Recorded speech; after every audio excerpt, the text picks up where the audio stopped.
We would like to thank our sponsors, Getaway Today.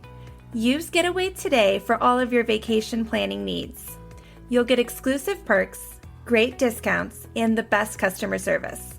Most importantly, their services are always free and easy, from experienced and passionate agents who love to make your vacation dreams come true.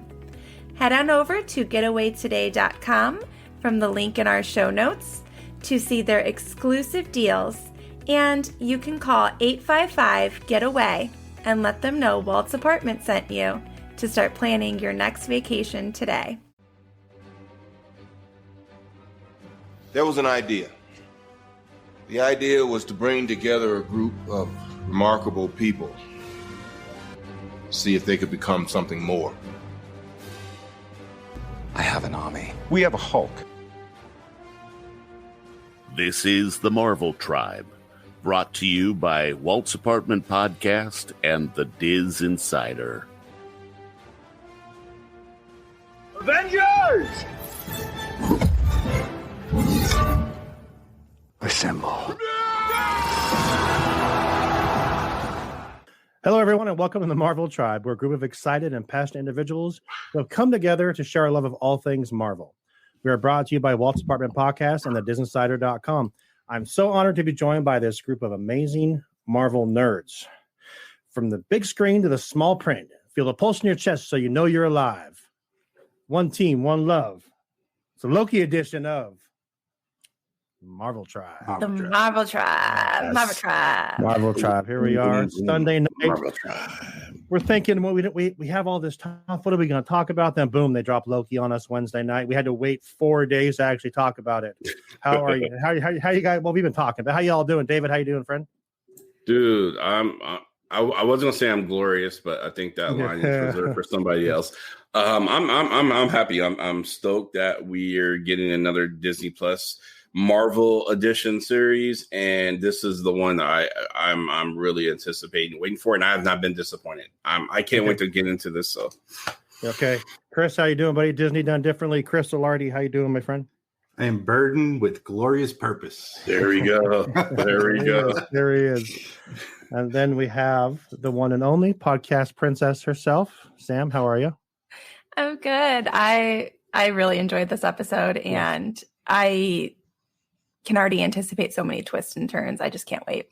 Oh yeah, I was talking today, like my sons were over, we're talking. He's like, did you know about Lady Loki? And I'm like, no, I have no idea what you're talking about. So David was telling me before we started that, it was really good. I really enjoyed it. I did not understand it the first time I watched it on my phone just by itself. But then I watched this morning again on a big screen and actually like, damn, this is really good. And Hiddleston's hilarious as hell. So it made it, the whole thing was entertaining to me. And I'm have seen all over the internet. Are we going to get a wow from Owen Wilson sometime in this? We better. I hope we don't. You hope we don't? No, keep the integrity of the character. For the first time in Owen Wilson's career, he is a character. Yes, That's great. Not he did fantastic. Owen Wilson in a character. Yep. I agree. Keep the integrity of the character. Don't do it just for the laugh factor. Go ahead. Sorry. The key for me, Owen Wilson, this character, Mobius, I didn't think Owen Wilson at all. I thought he was actually showing me a character Mobius. And so if he does that, well, I mean, he will pull me out of what they're creating. So I hope he doesn't do that. I said Mobius on the live stream on Wednesday, and Shawn's like, he has the same first and last name. He has the same first, middle, and last name. Mobius M. Mobius. Yep. Yeah, he's Mobius. Well, that's a good name. He might not be real. Is any of this real? I'm so confused. So when we did WandaVision and when we did Falcon Winter Soldier, we had Sam do a breakdown before and kind of give the whole recap. It's been 4 days now, so if you haven't seen it by now, there's no need for a recap. So we're gonna dive right into it. Before we get started we're just gonna start from the beginning and just work our way through it. Can each of you tell me, besides Loki, what character stood out to you the most that you enjoyed? Just real quick before we get into the breakdown. David, who kind of jumped out at you like, okay, that guy's cool, or that lady is good? So I don't know, B15 or B16 or B15. B15, I believe. Yeah. B15 is an interesting character and stuff. The actress herself is amazing. She's doing a lot of sci-fi and comic book stuff. For those who don't know, she acts at a cross from the actor who's going to be playing King the Conqueror in a HBO show, and I can't remember the name of the show, but it was a great show. It was I'll come back to it, but yeah, she's great. So I think she's gonna have a bigger role and stuff. So Sam, how about you? Who was a kind of a standout character? So it's not, I wouldn't say standout, but just somebody who like rubbed me the wrong way, I guess, was the judge.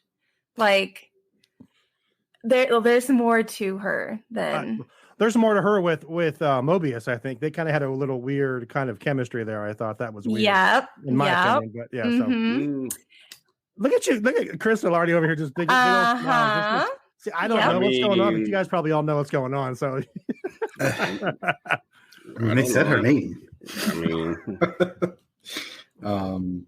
David. I mean, who is it? I don't know who that is. Chris mentioned. Chris, you know who it is. Chris, you know who it is. I could be completely wrong, but she. I don't think you are. Is it Mephisto? No, it's not Mephisto. It's not Mephisto, but the judge is actually very well connected to Kang the Conqueror. Okay. He was he was a love interest with her. So we'll see that, but that's for a later part, I guess, in our discussion. Who's your character that you enjoyed or didn't enjoy? So my character, Shawn, you're going to shake your head probably, but it was actually Herbie, the robot. So in the scene when Loki's having his clothes taken off and put into the prison garb, that robot is Herbie from the Fantastic Four. Mm-hmm. Okay. Fantastic Four and She-Hulk and Loki are the only people to stand trial with the TVA. Mm-hmm. Fantastic Four are the only ones to escape. Yep. So when I saw that robot, I could care less what it was doing. I saw the future of Fantastic Four tie-in. So being an outsider on this, I enjoyed Casey. I thought he was funny. I thought he was great. Yeah. He's like the whole Infinity Stone scene, and then like he got me. I'm not gonna do anything until you basically tell me that. I don't know. I thought Casey was great, and the guy that wouldn't take a ticket, which I thought was hilarious. Oh, was the Wall Street son of Morgan? Yeah. Did you notice Casey's pocket throughout the show? No. So he has two pens, right? And as the show progresses, the pens are leaking. And towards the very end, he has a huge ink spot. Yep. Yeah. It gets bigger and bigger and bigger. Yeah. Yep. And they don't film it chronologically. So that's a very well thought out part. Okay, so let's get into this show. So starts off in New York. Yeah, from 2012. 2012. So Avengers kicking butt. Loki, sent the attack on New York, and it picks right up when they capture him. Which I wish they showed Hulk smash scene, but they didn't. They showed where they all kind of surrounded Loki, and they caught him in the tower. And they fast forward to the elevator scene where Loki kind of waves first he mocks Steve Rogers by imitating him, and then he waves like a little, bye-bye, I'll see you later to Hulk and stuff. Hulk obviously gets mad because he can't ride in the elevator. We go downstairs, and then that's where the future adventures are, coming to kind of try to steal the Tesseract. It goes wrong. The Tesseracts get kicked out of the box. Loki sees it, and there's his chance. This is the first occurrence when the original timeline Loki ends and the variant Loki begins, because he picks up the Tesseract and does a big no. And so then it shoots him off into the Gobi Desert.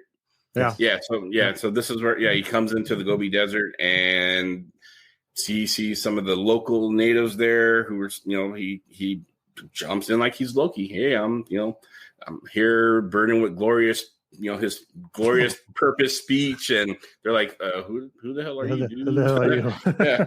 I thought it was very well done when he grabs the Tesseract and the screen goes black. And you hear their voices of where's Loki? Where's Loki? They're calling for him. I thought that was like really, he's going to answer. I thought that was funny. Where is Loki? And then once he's in that desert, we see the TVA come and, well, the timekeeper, right? And the Minutemen comes through. The Minutemen. Yes. And that was the moment where they were like, this was a Nexus event.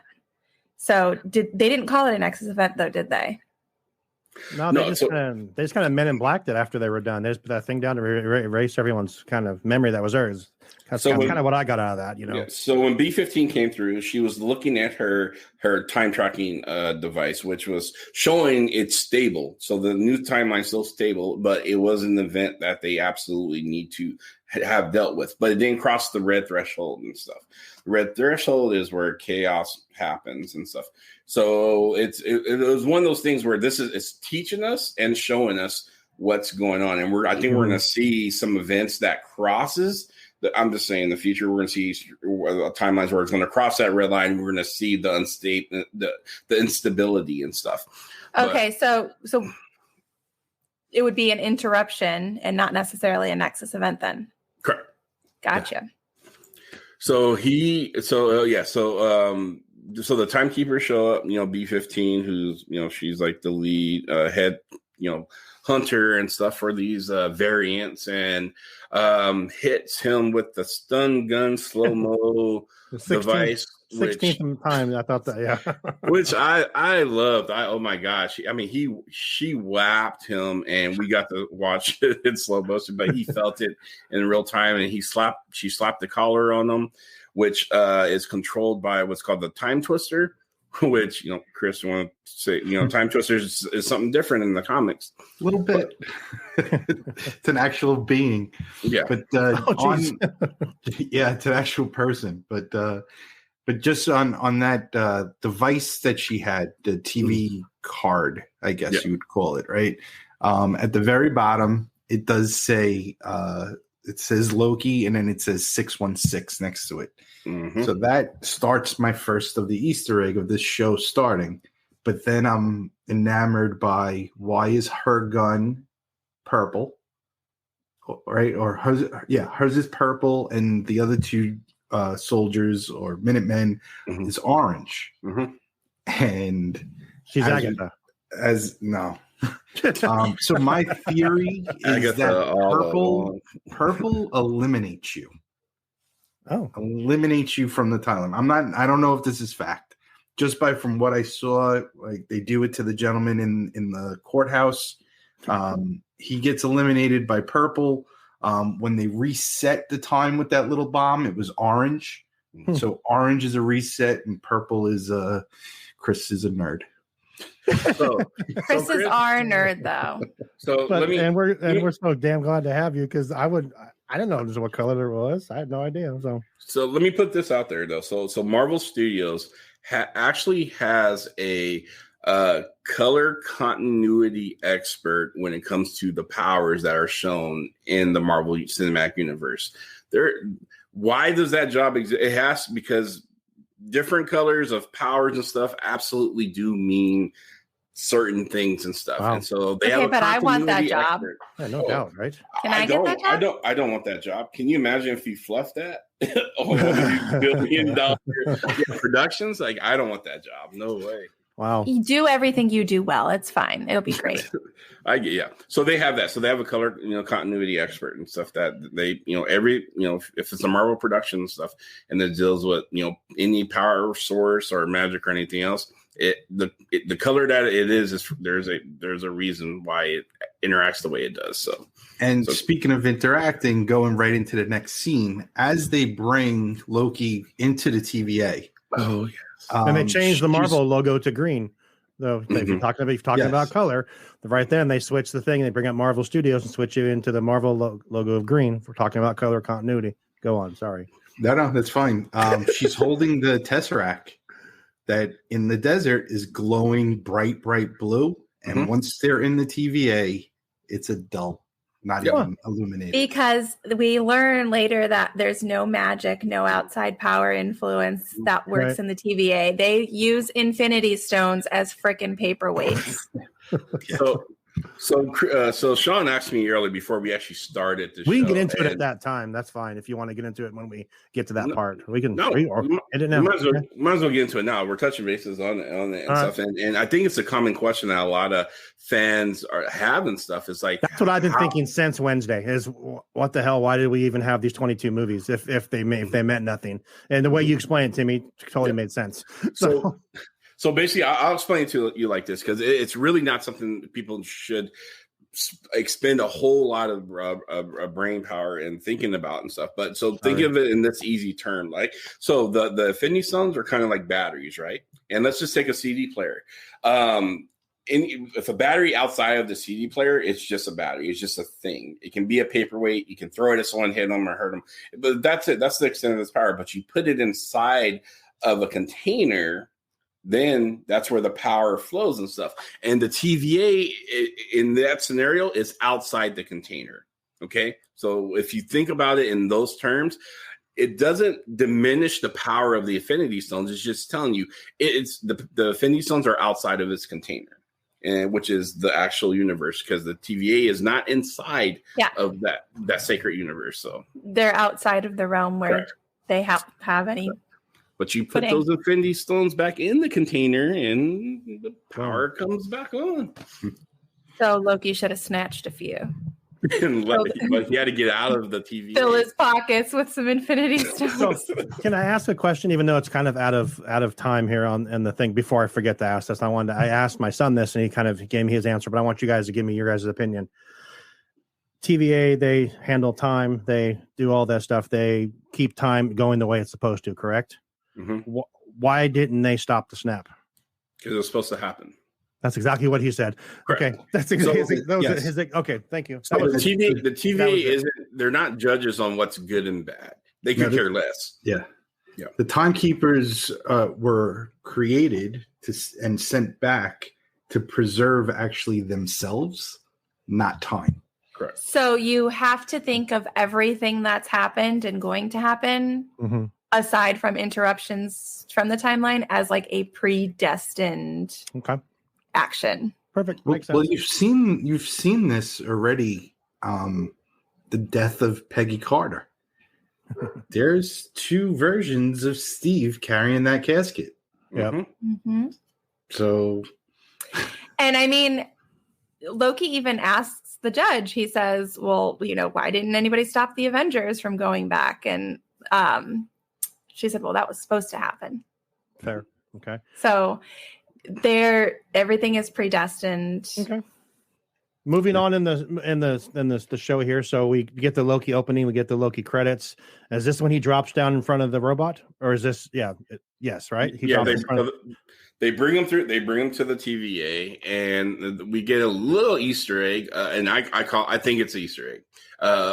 We see a lady in a blue dress. Well, no, first thing we see is a scroll. So we see a scroll in a tracksuit. The guy even says he's a deviant scroll. He's identified as a deviant scroll and stuff. And then we kind of see this flash of a lady in a blue dress.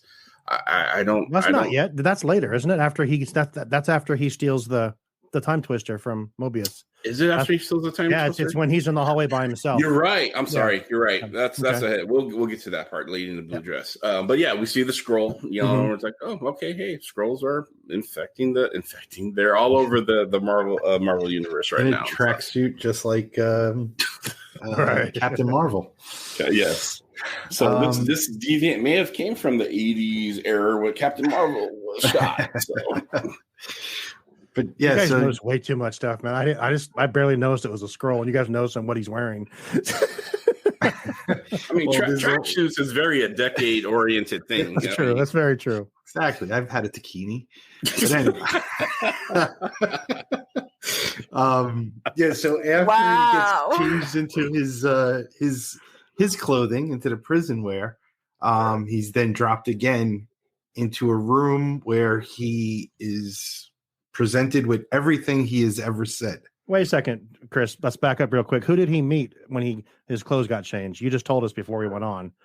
So who was the robot? The robot is, and this is in fact, but it's almost identical to the look of Herbie, who's the robot who's connected to the Fantastic Four. Okay, cool.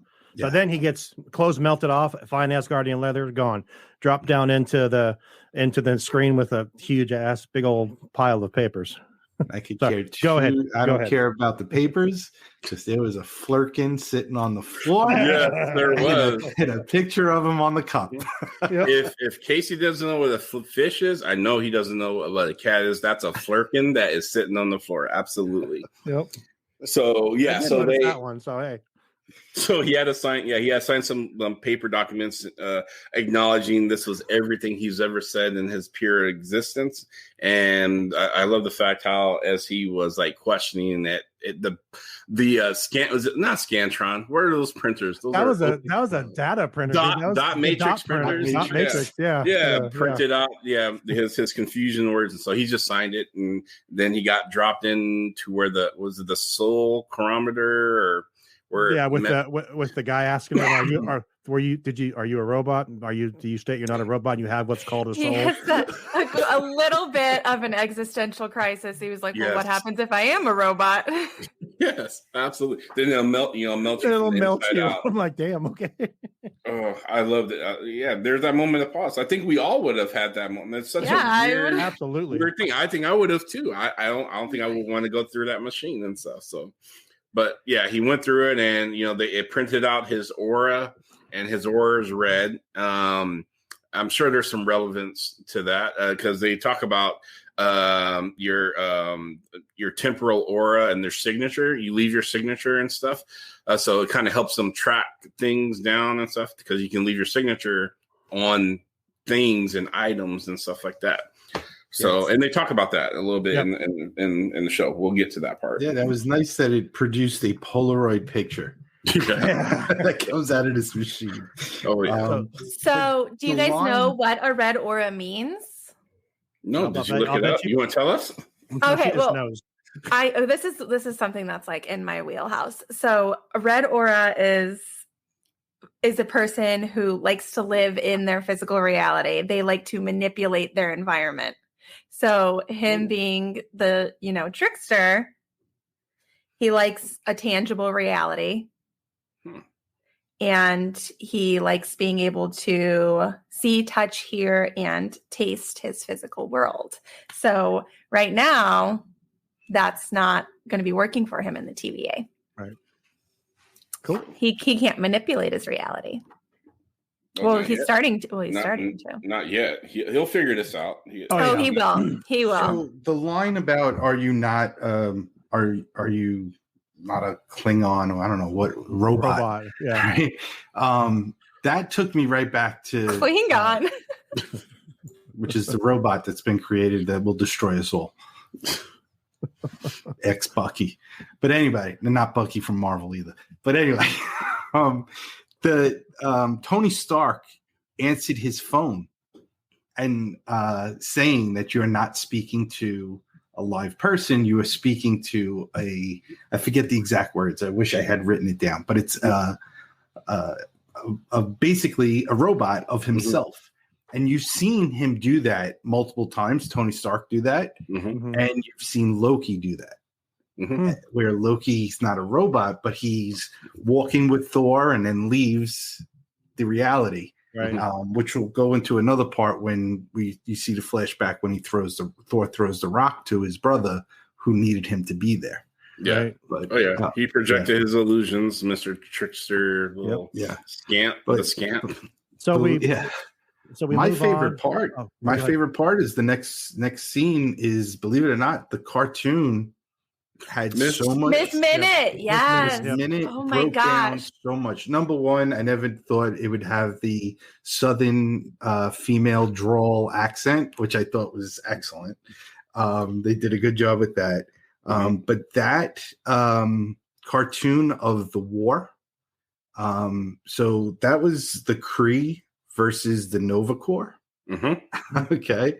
And if you look in the back right corner, They're on There Titan. is one of they're on Titan. Mhm. So the Kree and the Nova Corps had a battle for 1,000 years, and I know for a regular common viewer, that scene was just a little clip, and they moved on. You want to tell me what you want me to tell you what I thought about that whole where my head went in that scene?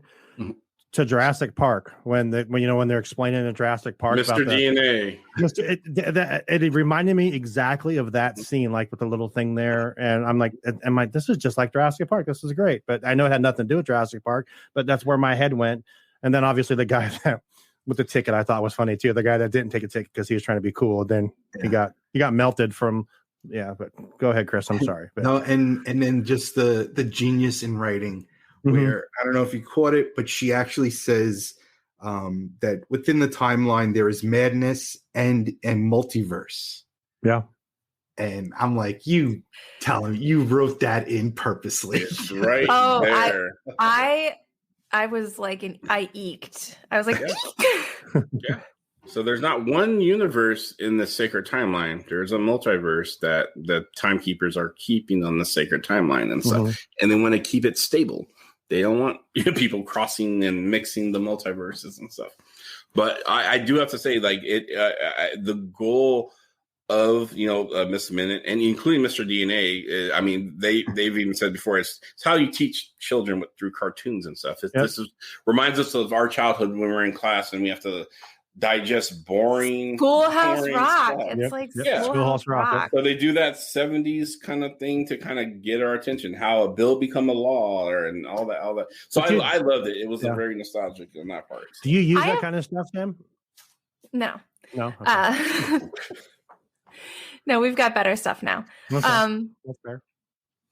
I do have a question. Okay, so now that they talked about the multiverse, Loki is not a Nexus being in the comics, right? This one is not. No.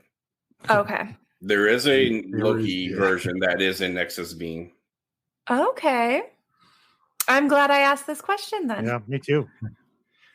So, but also, again, the 616 comic book universe is not this universe, even though they do have references and everything else to the source material. It's source material. But we don't. So what I mean is, Lady Loki could be very well a Nexus being. In fact, I'm gonna put this out there as one of my theories. I think she is a Nexus being that is going to be held partially responsible for what's going to happen in the multiverse and stuff. Shawn, do you know what a Nexus being is? Kind of. Yeah, me and David talked about it before a little bit, so yeah, I kind of understand it. So, since David, you put that out there, I'm going to say that I think this Loki is being he's to catch that Nexus Loki, right? And Sam, since you asked that question, we have listeners like Nicole and Jennifer that listen to this show and your friends. So please explain it. So because we're here to help everyone except just me. So please go ahead and explain what a Nexus. Oh, David will probably do it better than me, but the way I understand it is a Nexus being is basically somebody that has a version of them in all of the different timelines in the multiverse, right? So like the Scarlet Witch, there's multiple versions of the Scarlet Witch in every timeline. Should be. And so all right. So a Nexus being, so they're individual entities that are kind of similar across all of the multiverse, and they have the ability to affect the probability of the future of the timeline. So meaning that they're kind of like a center force of the timeline. Like, does their timeline revolve around them? Correct. Yes. Yeah. Because they can alter the flow of the universal time stream. And even going back to WandaVision, because I do watch a couple of videos that break down the Scarlet Witch is absolutely right. One of the commercials was for the Nexus pill, which helps with moods and like that. So it fits into the same thing that we're talking about, right? Moods, timelines, kind of the same thing. Yeah, I watch a few videos try to help me understand this stuff, but yeah, that made sense because the Nexus, we talked about it when we did WandaVision, but we didn't really dive into it, and it makes a lot more sense now. So thank you guys for that. So, and I just also want to put it out there to the fans. So, and being a Nexus being also doesn't mean you're like this god tier, a mega powerful being whatsoever. Scarlet Witch is a exception to the rule. She's very, very powerful. So is Kang the Conqueror. Those are very highly powerful Nexus beings. But we've had Nexus beings like Vision. There are different Vision and different multiverse. He was a Nexus being, but he has the same power level as the current Vision that we knew. Same with Loki and stuff. I mean, they're so doesn't mean that all Nexus beings are going to be hard for the TVA to deal with or to handle. It really comes down to that power level that the types of beings that are giving them trouble. So, like, we'll see in the future, Kang the Conqueror, when we get introduced to him in Ant-Man and the Wasp, he's a huge trouble for the TVA, even in the comic book realm and stuff. So is the Scarlet Witch and stuff. So, so just want to put that out there. Nexus beings doesn't mean also you're this like god tier entity and stuff out there. No, not always. But King the Conqueror is definitely the biggest issue for the TVA in the comics. He's like the number one variant they're always trying to. You don't think so, Chris? No, he is one of them. But there's all right, so. Reed Richards, he pulled a. I want to say he pulled a Rick and Morty, but he did this before Rick and Morty. He created his own council of all the Reed Richards and stuff, and he basically just, he doesn't have to necessarily be a bad guy. King the Conqueror is absolutely a thorn in their side. He is a hard being to take down, and they have trouble. But Richards, his intellect and his power base is a little too much for them to handle, including the timekeepers themselves. So you guys are going to have to point me into some source material for that, because I did not know that about Reed Richards. I'm so glad we do this show. The Council of Reeds. That's what I was trying to think of. Yes, the Council of Reeds. Yes. Wow. Yeah, it's almost like, a lot of people look at certain characters and they think that they're good, where they're actually not. And Reed Richards is not a good dude. Oh my gosh. Okay, I've only ever seen him in a couple movies. I mean, if we want to talk about Fantastic Four as a group, they all have their moments where they irritate the hell out of me. Yeah, it was done by Fox. So, no, I mean in the comics too. Like, yes. You know who I thought played on the big screen the most accurate portrayal of what Reed Richards should have been, and it wasn't even a Marvel movie. It was Dr. Manhattan, his from the Watchmen. Yeah. That was Reed Richards. That was his personality. He don't really care. I mean, he has a understanding that he is better than everybody, and he acts as if he doesn't have to deal with your sympathy or anything. Like, you're really technically ants to him. And how do you have emotions for ants if they die or they fall? I mean, you don't. Your comprehension level is so much higher, and which makes you a jerk. Which makes you a jerk and it could be a horrible person to the wrong interaction and stuff.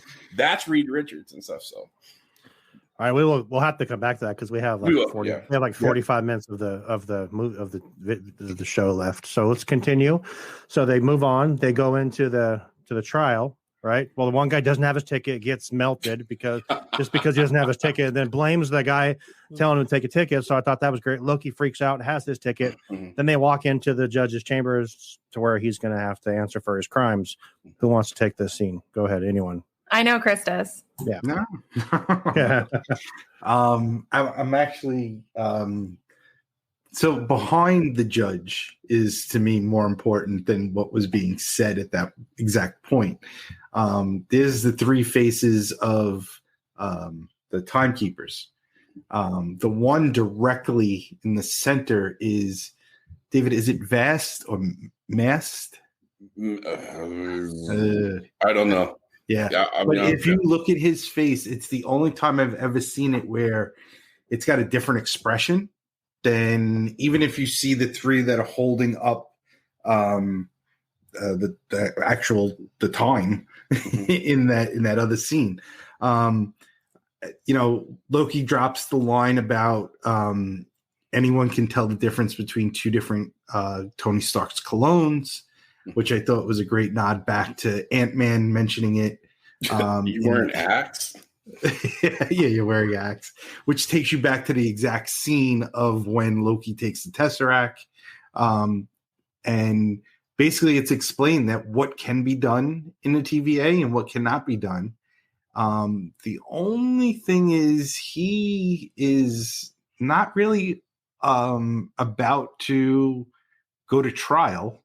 We don't know what the next step would have been if we don't see the introduction of Mobius come in and basically take him from going to wherever. I don't know what that next step would have been. Sham. It was a look. TVA is sus to me. I'm gonna say it now. The TVA is sus. 100%. Yes. Well, I okay. think that trial was a sham to all break. It was part to break down Loki. That's what that was. So Can I dive into the judge? Yes, please. Okay. So when I think her name's Samantha Law. That's how you say her name, right? Ravana. No, Samantha Law is the actress. Oh, So when they announced that she was going to be a part of the series, they didn't say who she was going to be, but they said she would be the leading lady in it. Right. So that tells me that, okay, she's probably going to be our antagonist. They did call her Judge Renslayer, which gives us the connection that she is Ravana Renslayer. Mm-hmm. It's pretty obvious. And for anybody listening that may not know, Ravana Renslayer is the love interest of King the Conqueror, like Chris said earlier. King the Conqueror basically wants to control all timelines. So if he's got the judge of this version of the TV or of the TVA, like as his love interest. Yeah, that's the only thing is we don't know what part this is of her because she, as this version. It was a nasty divorce, I guess you could say. So it could be that she is totally scheming behind the scenes and she doesn't want Loki interfering in what she's trying to plan or plot with King. Huh. We know he's coming into the MCU. Wow. He is. He's coming. So David, you're saying that whole thing was just a setup for Loki? I feel that was so. Just bear with me because this is fan theory at this point from me. The court appearance, it's all everything that Loki was experienced was to show the power of the TVA. That he didn't have power to get compliance. Yeah, and the first thing you do is you take away someone's their thought process that they have any control or any power and stuff, and that their life is in your hands. And how do you couldn't do that? Owen Wilson couldn't effectively do his interview with Loki without without that interference scene of him being guilty, him watching the other prisoner being melted. Not melted. Melted is what the Grandmaster does. And to me, that makes that makes it even more important that they pointed out to, like, from just my perspective, that they pointed out that his aura was red because he wants to be in control of his narrative. He like that's what his red aura means. He wants to manipulate his environment. Well, guess what? This is all the steps of the TVA saying, guess what? You're in our hand. Yep. You don't have control over yourself. You're ours right now. Perfect. So I love fighting. But I'm just saying they're sus. Super sus. Super sus. Yeah, we did skip over the scene of where everyone was stabbed with the little girl. Oh yeah, that was weird. So the little girl, she's in the church. And that's that's right. I'm sorry. Morbius. With the window that I asked you guys who's the devil, because you know where my head went immediately was to Mephisto, because they're gonna try to get him in here somehow. Yeah, but it was a red devil. Yeah. I'm sorry. It's amazing that just a Kate Herron, I think is her name. She had to come out and say that there is no Mephisto in this show. They dropped the word nightmare in their walk and talk. It said it's in a different department. It is the same director that is doing is doing Doctor Strange. Michael Waldron, right? Yeah, so there's a tie-in with Nightmare within that possibly, but there is enough Easter eggs within this own. So everyone was focusing on that. But if there were, I think, and even on our chat, David, I had sent to you or to Shawn that it's an old version of the mythical, Loki. So you remember Loki, the trickster devil, the demon. Yeah. Okay. Loki has the horns in his costume. Sorry, I missed that scene. Sorry about that. Yeah, no, that's fine. I just thought because everybody's the whole Mephisto thing, and we're better than that. Okay, no. I definitely knew that was a version of Loki. I didn't, Sam. So good for you. Okay, so what do you think what was the significance of that girl though? Do you think there was any significance? Is she just part? I think it kind of showed what kind of power Mobius has. It was kind of showing what he could do, and that's kind of how I took it. He was like, but maybe he does have some control of some stuff. That's how I kind of took it. The way he was talking to her, telling us it's going to be okay and to get out of there. So I don't know. That's how I read it. Yeah, but she felt sketch to me too, though. Yeah. So okay, I'm gonna put this out there. I had trouble for a long time. I didn't know that was a little girl. I thought that was a little boy. So it was France. I don't know. Like it just I just thought it was a little boy. That's just kind of where I'm. But you guys are saying girl, so I'll go with it. I mean, we're not assuming anybody's gender. We can just say the child. Gender fluid. It could be whatever it is and stuff. So. But I love the reference. The devil comes bearing gifts. The child had the blue bubble gum from a different era or a different century. So that part was interesting as well. Kind of really showed that this being is absolutely jumping through different timelines and stuff. And so and it looks like that there is laying traps. So it's not like they're trying to. We don't know what the accomplishment is here, but we do know they're laying traps to collect TVA, their weapons and power, because they said instantly that the reset device is missing, and so I think there's a purpose for collecting all of those things and stuff from the TVA. And I mean, as soon as Mobius found out that Loki was brought into the TVA, he was like, "We gotta go. Let's go. Got to get there." Yeah, that's like a. So and after that, Easter. Well, sorry, I was going to do an Easter egg. So when the guy gave him the file that says, Loki was apprehended, if you looked on the file, when it tells you, Loki's name, I hate saying that.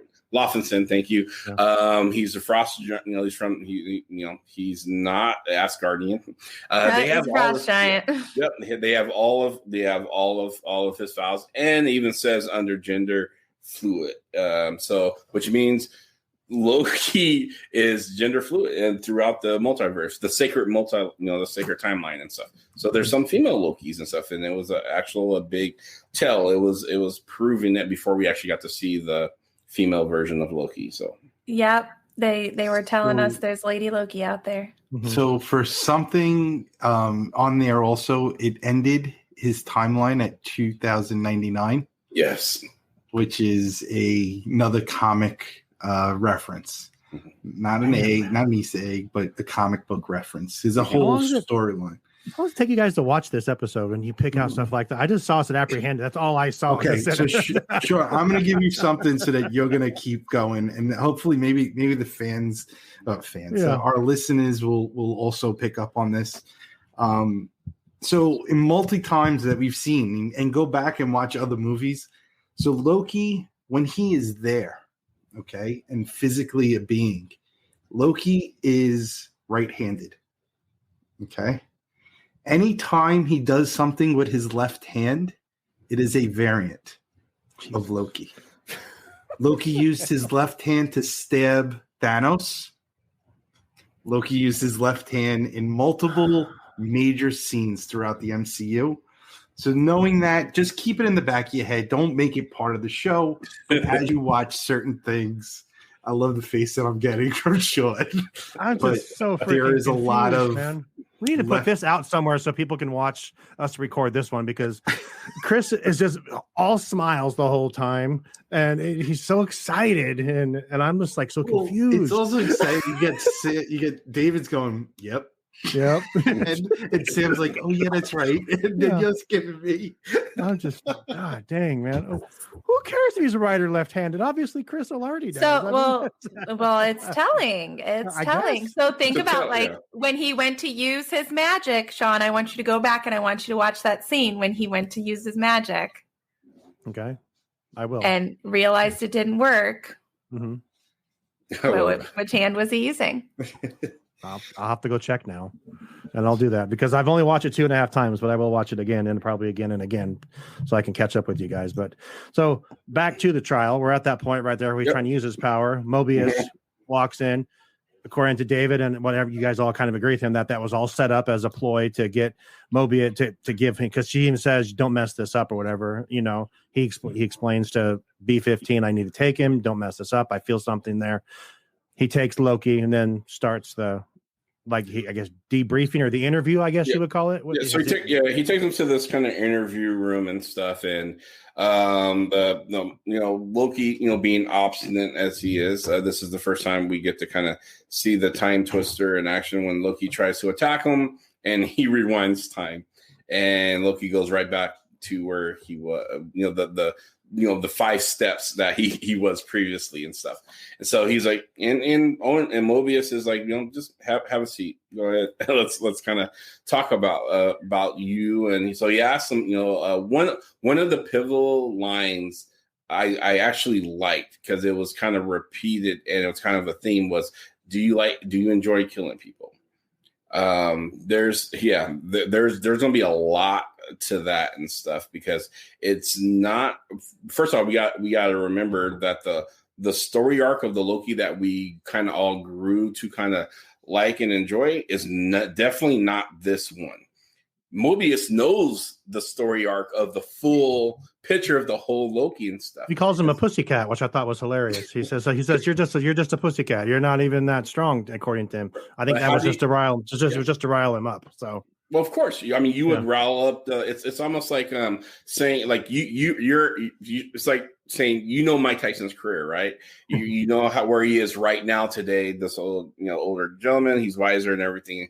I know that, but then if I go back and talk to the 23-year-old Mike Tyson and I call him a pussycat, I'm going to get a reaction to that. Yeah. So he's trying to break him. He's breaking him down and stuff and trying in his own way because he knows who he is and stuff. Mm-hmm. Let's do a vibe check on Mobius. Do you think that Mobius is? I get the vibe that Mobius knows that there's some sketch stuff happening in the TVA, and he is trying to kind of work behind the scenes. So I think there is some infighting, possibly some infighting going on in the TVA. I'm not sure what side Mobius is, but I'm liking his character so far. Mm-hmm. So I will say I saw a video of a breakdown of this, and someone said that they even looked up Mobius, and Mobius isn't even in like the Marvel Encyclopedia. He's like he wasn't in there when you look through it to see. That's what this guy said on this video on the big Marvel Encyclopedia, but there's barely anything about him. So no one, like you said, David, no one really knows who he is. So he may be Kang the Conqueror in a disguise. Here, I'll throw that out there. You're welcome. There you go. So Sam's looking now, I think. So they sit down. They're reviewing on this really kind of weird projector screen. Look like the old Apple. Look at the old Apple computer. With the little. It had the little loading the gray reel to reel things in there. Yeah. But it was projected in 3D and stuff, and it's kind of showing first right off the bat with the moment he got caught by the Avengers. The little camera spin. I love I love that part. That really highlighted the way he beat him down. I was there. He looked like some of your greatest hits, and it's just like all these bad things happening. I'm like, absolutely, all the worst stuff that was happening to Loki and stuff. Well, here's your mom dying. So I mean, let's just show you every bad thing that's happened to you. And from there, that's a moment just for the I'm sure the fans know because they were showing it. That did not happen to this Loki yet. That the Thor with the dark. I didn't think world, so. Okay, I didn't think so. That did not happen yet. I wasn't sure. Okay. Okay, so I'm kind of wishing I hadn't looked this up. Was I right? So Mobius was some things. So in the comics, some things were happening with the TVA, and he was looking at a demotion because he lost the files for the Fantastic Four or whatever. And then he sought employment with the King Dynasty. You're welcome.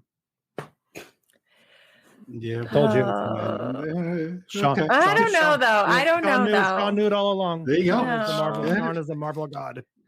It was Mobius all along. There No. you go. Yep. So that is how, one of the storylines goes in the comics, but Wow. but what the hell does he want with Loki? World domination. Well, that's what Kang wants.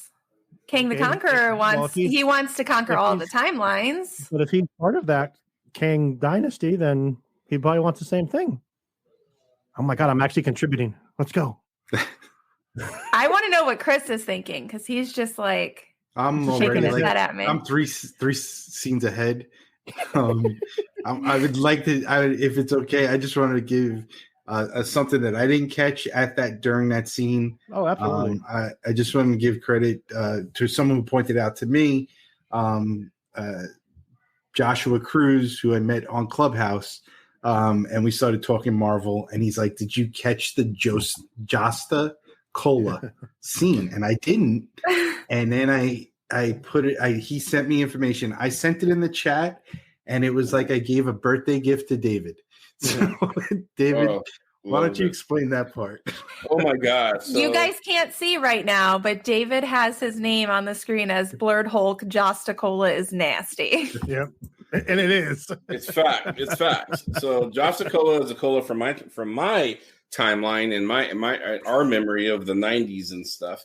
It was a Pepsi. It was Pepsi who put out Josta, or yeah. So there was this big war that happened in the 90s, was the energy drink wars, where all these pop companies were, trying to compete with each other. We had Surge, Jolt, Cola, we had Josta, which was short-lived. I was trying to explain to people what Josta tastes like, and the best thing I can come up with was it tasted like nasty liquid burnt cigarettes. and I can only imagine what I imagine burnt cigarettes to taste like if it was in liquid form. It really was gross. It really was gross. But yeah. So Mobius is drinking it. There's an unopened one there. He tried to offer up to Loki, and Loki's passed. But yeah, it just kind of shows like there's probably a break room in the TVA where they get snacks from any and every timeline that there is and stuff. And he chose Josta. Well, and so he's a little suspect for that too. They're doing a great, it just in one episode of a retro futuristic feel. Yes, absolutely. The computer, like you were just mentioning, the soda reference. There is something with another. I think there's a box on that table that I have to go back and check that out. But they're doing, and it also ties into the scene of the heist. Yes, D.B. Cooper. Yes, D.B. Cooper. Which I hope this is the beginning of unsolved mysteries in the rest of our world. It was always Loki. I think that would be great. So for those of you who don't know who DB Cooper is, it's an alias, but it's based on a real story. So here on the West Coast, there's a passenger who actually hijacked a flight with a note. This was back in the 70s, I believe this took place, and he ran off with he was able to free the hostages in exchange for, I'm not sure how much money. I think it was like $300,000 at the time or something like that, and for parachutes. And so after that happened, he freed the hostages. He was allowed to take off with the flight crew, and they're flying over the Pacific Northwest, and he managed, just like we see in the recap there, to jump out of the airplane with a briefcase full of money. And we've never, and this is a real true mystery, we've never found DB Cooper. He was dubbed DB Cooper. All we found was fragments of money peppered for miles and miles throughout the Northwest and stuff. No body, no parachutes, no nothing. That was it. It was a disappearing act and stuff, and it was gone. So I love the fact that, when he jumped, he's getting ready to jump out. He's like, okay, Thor, Heimdall, my brother, you better be ready and stuff. And then he gets swooped up in the Bifrost. That was just classic because it really showed that DB Cooper did disappear. It's a real life thing. There's some There's some mystery crime podcasts that love talking about this and have their theories about it. And it's pretty fun to follow, but you're like, how did this dude get, we don't know what happened to him. So he could be out there. He could be Kevin Feige. And he's the head of Marvel. And they was like, I'm about to have my confession played out on one of my shows. So I don't know. It's interesting. It sounds like Chris is wanting another series, though, like unsolved stories of Loki. Yeah, like Loki did the Lufthansa heist. Loki pulled the trigger on Kennedy. Oh, it's all him. It was Loki all along. He put Jimmy Hoffa into the tomb. Yeah, it was Loki.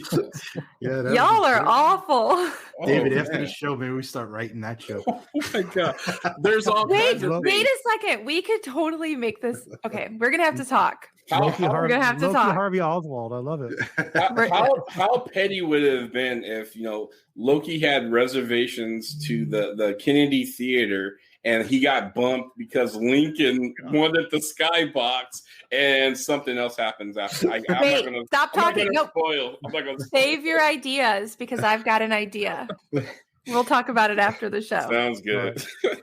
All right, so you get the actual film of Loki's timeline of everything going through, and they harped on they kept showing the bad parts, I guess. Yeah.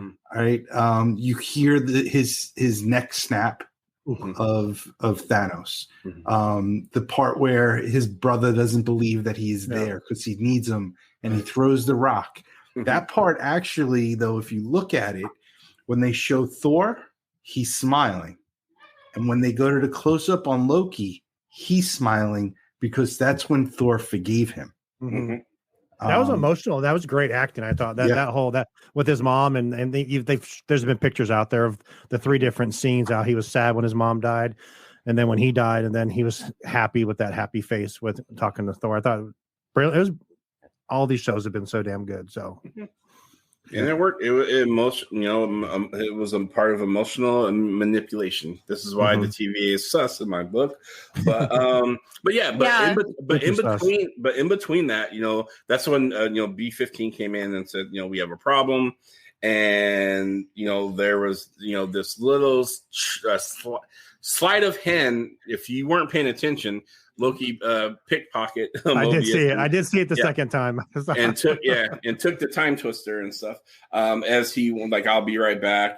Stay here, and he went out into the hall to talk to B-15. And this is where Loki plotted his great escape. And for me, he said one of the unrelated Easter egg lines that I've heard talk about and stuff.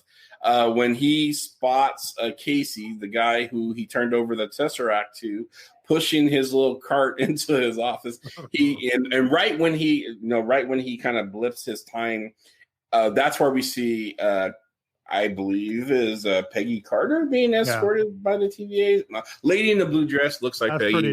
That's pretty damn obvious. We don't really know. They didn't confirm that was her. She was trying to go back and get her some more Cap. Can't blame her. Maybe she convinced Cap. She's the reason why Cap stayed. And maybe she's the one who didn't want him to be frozen because she wanted America's ass. Yes. So we don't know. That could be her. It looked like her. It's very well planted Easter egg if it was. But so he sees Casey and he goes and follows Casey and creeps up on him and he tries to scare Casey. And Does Casey remind you of the guy from Office Space? Michael Scott or Dwight? No, not The Office. Oh, Office Space. Office Space. The guy with the stapler. He reminded me of the guy from WandaVision. No, the stapler dude. No, Casey's more personality than that. He reminds me of the stapler. What does he say, David? What's the one that you blew my mind? I had to go back after you sent it. So he looked him dead in his eye and says, "You know, give me the attached track. I'm going to gut you like a fish, Casey." This line is verbatim, line for line, what Ghostface says to Casey Becker, who's played by Drew Barrymore in Scream. I mean, the two Casey, exactly, same way and everything else. I don't know why that line is in there. It drove me insane because I'm like, wait, is a screenwriter on the show? Is there a producer? What's the Drew Barrymore? Is she married to someone who's connected? I can't find the connection, but it was line for line. I'm going to gut you like a fish, Casey. What's a fish? Yes, and then Casey's response is the ultimate, like, what's a fish? I need to know how scared I should be, or before I turn over what you're asking for. So so he basically just said it means I'm going to kill you, and so he shows them. So this is the scene where we all get revealed about the truth about the Infinity Stone. So he lifts up what's in the box? Lock box. And he hands him the Tesseract, and we see Loki sees a bunch of Infinity Stones just chilling in the box, not powered. They're just a bunch of rocks, and he's like, "Wait, what the? Wait, what?" So he had that moment of, we got to saw it on his face and stuff, and he says, like, "Is this the most powerful, place in the world?" Like. The disbelief was like there because Loki's very familiar with the power of all of the Infinity Stones and stuff. And did you notice on the stones that most of them were green? There was a variety of most of them. If you look at them, most of them were green, which was the time stone. So there's a lot of multiverses and stuff, and so I'm sure there's a lot of variants who use those stones in a very time breaking way. So that's why they have them. And the Casey said most of the guys here, they use them as paperweights. They have no power here, Like I said, it's back to my battery scenario. If it's not in the CD player, it's just the battery is just out. Yep. It has no power. It's nothing. You can chuck it, and do whatever you want with it and stuff. It's not powered until you put it inside its container, which is the multiverse. So that's where Loki is like coming to the realization, like. Yeah, this is where am I? Like really, like this is this the most powerful place in the world and stuff. Mm-hmm. There's some Easter eggs. Do you guys want to talk about the Easter eggs that were in the box there? Heck yeah! I missed it the first time.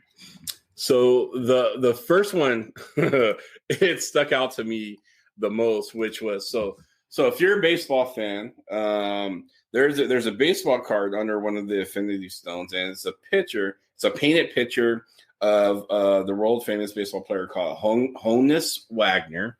Mm-hmm. The baseball card came out in it's like 19. I don't know. It was the tobacco baseball cards back then. Yeah. So Honus Wagner plays for Pittsburgh, and the reason why it's so notable is because it is the world's most expensive baseball card. It's worth like almost $4 million on the market, which Babe Ruth, all those other cards don't. Oh my God!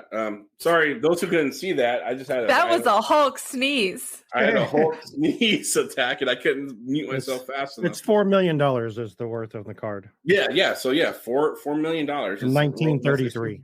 Thank you, 1933. So, so he plays for Pittsburgh. He's a famous baseball player, and the card is extremely valuable because you can't really find any of them. You can find a lot of Babe Ruth cards out there, not a lot, but enough for them to be high value. But Honus Wagner, good luck. If you're the one that's holding that rare bird, it's almost an invaluable baseball card for a little 4-inch by Wayne Gretzky owned it.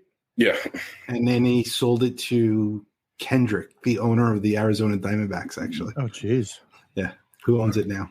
So it's a coveted card, but yeah, it was sitting there in the box like it's no big deal. Like it just was another piece of the memorabilia they collect from the Deviants, and so I'm sure there's a chip in there. Yeah, there's a Medal of Honor in there. There's a poker chip. There's a lot of things in there. I couldn't figure out, Yeah, there was a compass, I think, and there was like an old style pistol, like a pirate's pistol. Yeah. Yep. Yeah. Think it could have belonged to Captain Jack? No. What about Red? Captain Jack's gonna kill Namor. Oh, come on. No. Sam's had a great week with Namor. Come on. Yeah. That was better than my Starkist tuna joke I was gonna make.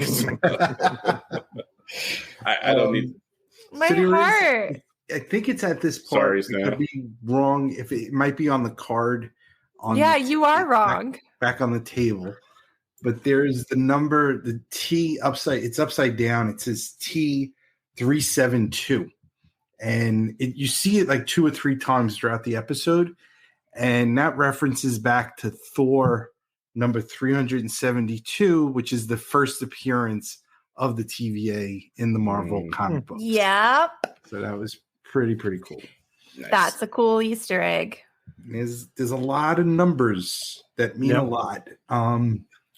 So I'm only going to touch real quick on this part because it's too deep. But the number 9 is very significant in this show. And I even figured out something else the other day. Why it came to me while I was taking a shower, who knows? But so great things happen in the shower. Yeah, the 9 references the 9 realms. So there's the 9 circles in all the documents. It's always pointing to the center. Loki has 9. There's 9 Infinity Stones at one point that they're showing. So 9 is repeated over and over and over. And I'm trying to figure out what it is, down to the point that Marvel released so on that Twitter account I shared with you guys about Minutes. Okay. Miss Minutes. And it says never forget a 6 upside down in one of them. Mm-hmm. Yep. I saw that. Yep. The date that this was released was June 9th. June 9th. 9. So it's all the way through with this Holy number crap, 9 you're right. method. The power of Marvel So or MCU writers. yeah. But the 9 realms is going to become a very important lead-in, which will also take us down the crazy road to Secret Wars. Oh yes, absolutely. Oh, yep. So, And for those who don't, as far as a reference, when Mobius was asking him, like, what is your aspirations? What do you want to do? And he's like, I want to be the king of Midgard. And Mobius just, Which he says is his rightful, like he's the rightful heir of Midgard. No, you're not. Sorry. and Midgard is Earth. Mobius did kind of make sure that was clear to the fans who were watching and stuff. So, so Midgard is Earth. It's one of the 9 realms that the Asgardians, Odin, he's ruler of. And then he went on to say, I want to be the king of the 9 realms. And that's where Mobius hit him with that very dismissive, you want to be the king of space? Okay. What's after that? King of Space. Oh, that's interesting. I love that scene so much. I did think, though, for a quick second, I went back to Falcon and the Winter Soldier and Taurus, and I was like, "You think Cap's in space with Nick Fury? Are we tying it all together? WandaVision, we got Nick Fury there, and then we're joking about Cap being there, and now Loki wants to be the king of space. The king of space. Yeah, so I love that interaction. So dismissive, so like it was almost like you should have shot a little higher and stuff, or something, just like the king of space. Oh, okay. So then what? Happily ever after, right? And so he goes into that that soliloquy about how It's an illusion, peace and all that stuff, and the forks in the roads, and people always tend to make the wrong choice and stuff. And then Mobius just pointed that right back at him, like kind of why you're here, right? You chose the wrong path, and here you are sitting in front of me and stuff. So Mobius is quick. He's quick with it and stuff. He knows Loki's full of crap, and when he talks and stuff, and it doesn't fall. He's immune to it. So he's not falling for his trickster ways. No, right? Not at all. Not at all. He throws it right back at him and stuff. So after he tries to escape, he comes back, and that's where B-15 comes in, and they battle and fight, and he takes off his little I don't know, the collar, and slaps it on her, and he decides to have a little trickster fun by doing a little DJing with the time twister and stuff. As you hear her saying, stop it. He's like, yeah. It was kind of messed up, but it was funny at the time too. So I'm not sure what happens after. So that's when he plays that, he himself plays that scene where Thanos is breaking his neck and everything else. And he kind of realized what his fate was going to be and everything else. And that's where he kind of sits down. Yeah. End of file, which also, there's kind of a pseudonym for end of life because file and life is interchangeable. So he sat down, and that's when Mobius comes back in with his melting stick, or the reset stick. It says, "Hey, buddy, how you doing?" Tells him that he wants him to help him. He says, "We brought you here to help us find a variant." A variant. Yes. And then he said, "Who is it? It's Loki. It's you." You. Yep. And then it goes to the scene. I'm not sure. I don't remember. Oh, Oklahoma, like in 1850 or something like that. Yep. Then the time people come back in there, and was that Loki in Under the Cloak? What do you guys think? We don't know, but we do know that so they saw this. Was it Kang? Was it Mephisto? Was it Agatha? Was it Wanda? Was it White Vision? Calm down, Shawn. Breathe. It could have been Lady Loki, but I thought it was kind of cool. They picked up the signature on that device. That was like kind of a futuristic shovel that was in the ground on the oil fields, and they traced it from the 3rd century. So 3000 is the year 3000 and stuff, and so. That was cool, and they were able, so then they speculated like, oh, somebody thought they can come back and discover oil or make themselves a variant or whatever and stuff. So like Chris said, when you're watching going forward, pay attention to left and right hand usage. Yeah. It'll help you determine whether it's a variant or whether it is Loki. Okay. Yeah. So then everyone thinks the show's over, and this is where my head exploded. I'm not going to go into the details, but if you read as the credits come on, everything that is on those screens, and there's tons of information, everything means something. If you want to go down that rabbit hole, by all means, pause it like I do, and but here, the one that I saw that it was actually written upside down. It's a scene of, remember, like, here are all the words you've ever said. And it's written upside down. I assure you, brother, the sun will shine on us again. And that's the last words to Chris, Thor. are you getting choked up? No, I don't get emotional over Marvel. Unless it's Spider-Man. Oh. No. You knew that was coming. No. But when he said that to him, that's written upside down, and then there's like an axe drawing for what I took as Stormbreaker. Yeah, because that's what that line was for. Yep. So just little Easter eggs that I think will keep me up at night. I think this show has more than WandaVision could do if they did 3 series. Oh yeah, I think the show is laying the groundwork and the explanation of both the multiverse and the timeline and how it's going to interact in this next phases of what we're going to be seeing. It's introducing new villains. I mean, there's so much, and it's mind-boggling because WandaVision was the first series that we got like this. And we were like, they could never top WandaVision. And then we got Falcon and the Winter Soldier and we're like, no. And now it's like, dang it. What are they doing to us with Loki? How do they keep making us drop our jaws? And I mean, Tom Hiddleston even put out a video. I saw a video of Tom Hiddleston this week. I think you guys shared it in the chat. Shawn, you might have. And he said, we are not going to believe what's to come. He said, we are not going to expect what's to come. He couldn't believe it when he read it and figured it. Like when he read the script, he couldn't believe it. Right. So I am just beyond excited. I saw another video that, you know, like they said Owen Wilson knew nothing about Marvel basically. And a couple of the other characters knew nothing about Marvel or who Loki really was when they were cast. And I guess Hiddleston did like a 2-day like Loki introduction. They said he sat down with him like in a room and explained to them who Loki was. I thought that's cool. He also did say that episode 4 and 5 are his absolute favorites. And he said that's when the shit hits the fan, basically. That's when characters will be introduced that he can't speak of. Cast members that will be introduced that he can't say until that time. So it's going to be, I'm here for it. It's really good. Yeah, it's really good. So there's a few actors who are actual real big Marvel fans, and Hiddleston is one of those actors that are huge Marvel fans and stuff. Holland is one, as well as Anthony Mackie.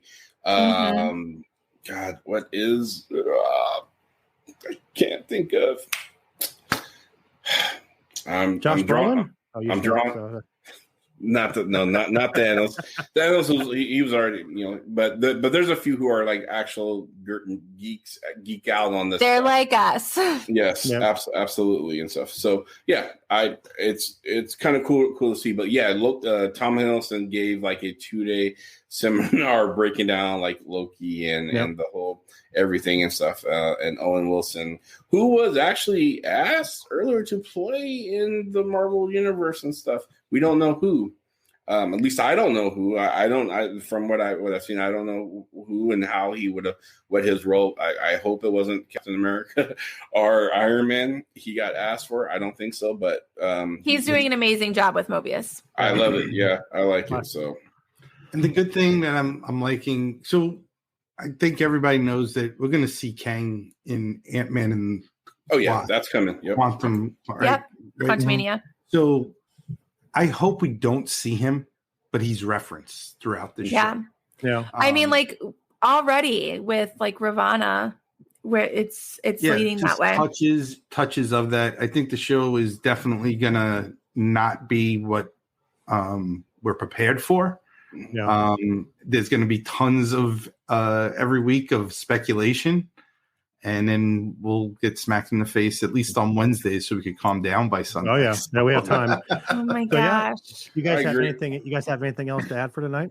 Yeah, I just want to say and clarify, kind of put this out there. Like there's like in the comic book world, there's like, you know, you have your main story arc, that from the beginning to the culmination of the big ending and stuff, and then you have these offshoots, which are kind of they're fillers, so which means you can go without reading these and still get and understand what's happening on the main story. But you can read these and also see the side stories of that, how it kind of builds into things. What's happening on Disney Plus kind of fills in, is kind of like those fillers and stuff. They do inform what's happening there, but the big reveals, that big Marvel universe stuff is going to be happening on the big screen. It's kind of just how they do this. It's their playbook. That's how they do things and stuff. So think of the Disney Plus shows as supplemental things to hold us over until we get the big booms. There you go. Yes. In the films. Companion pieces. Yes. Absolutely. And they're doing such an amazing job introducing source material that makes my little comic book girl heart I'll just end Beat. with there will never be a Namor Disney Plus show for a fact. Stop! Why are you so Nevermore. mean to me? No, you want that, Sam. You don't want a Disney Plus anymore show. I don't want to. But you know what? Yeah, well, he's going to be on the big screen, Chris. So pipe down. He is, because Luca comes out when? When is Luca released? Oh my gosh. Oh man, Wakanda forever. Yes. He's going to try and conquer it for the Atlanteans. You want to talk about conquering all realms like King the Conqueror wants to. Namor wants to conquer. I'm glad we have a weekly show again on a show that we get to talk about. Absolutely. With because it gives it's how many episodes is this? 6.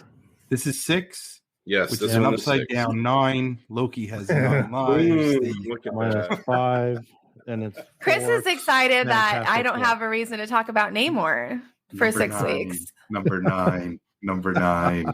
Number 9. All right, Sam, let's talk about real quick. So we're going to wrap up. You can find all of our shows. You can check us out on the live stream coming out on Wednesday night. Marvel Tribe comes out on Sunday nights. Extra Magic Hour every other Friday. Force Friday will be there. What's happening on Disology this week? Oh, you see this guy sitting to my right over here, Chris Lardy from Disney Done Differently. We look at that face. We just recorded an episode with him that will be coming out Tuesday. So we're excited. We talked about Disney foodie culture. Nice. Anyone else have anything else to add to this week? That Josta Cola is Joe 9 Snucks? letters. Yeah. It actually is. I'm looking at it on your screen. Yep. There you go, Joe Stacola. So from all of us here at the Marvel Tribe, we hope you have a great week. We'll see you next week for episode 2. We have some pretty cool guests coming up here in the next couple of weeks, and I'm looking forward to announcing them. But from all of us here at the Marvel Tribe, have a great night. Good night, everyone. Have a good one. Good night. Peace.